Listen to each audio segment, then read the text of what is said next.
Betting apps కు వ్యతిరేకంగా పలాసలో rally. Srikakulam జిల్లా పలాసలో గ్రీన్ ఆర్మీ ఆధ్వర్యంలో బెట్టింగ్ యాప్స్ కు వ్యతిరేకంగా కూటమి నాయకులు, పోలీసులు, విద్యార్థులు అవగాహన ర్యాలీ నిర్వహించారు. పలాస ఆర్టీసీ కాంప్లెక్స్ నుంచి 3 రోడ్ల జంక్షన్ వరకు సాగిన ర్యాలీలో నిర్మూలిద్దాం ఆన్లైన్ బెట్టింగ్ యాప్స్, లోన్ యాప్స్లను నిర్మూలిద్దాం అంటూ నినాదాలతో నినదించారు. కాశీబుగ్గ శ్రీనివాస్ లాడ్జీ సెంటర్లో మానవహారం నిర్వహించారు. ఈ సందర్భంగా మాట్లాడిన APTP chairman Vajja Baburao online betting, loan apps కు యువత బానిస కావద్దని సూచించారు.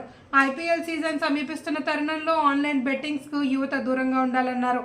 ఆన్లైన్ బెట్టింగ్, లోన్ యాప్లకు బానిసలైన అనేక మంది యువకులు లక్షలాది రూపాయలు పోగొట్టుకుని బలవన్మరణాలకు పాల్పడుతున్నారని ఆవేదన వ్యక్తం చేశారు.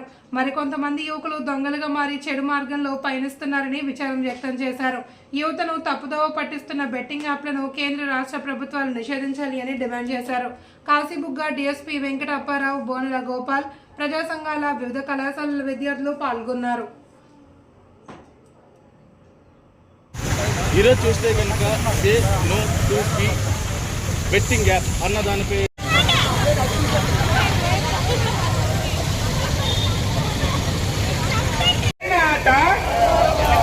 ఆన్లైన్ ఆట నిషేధిద్దాం నిషేధిద్దాం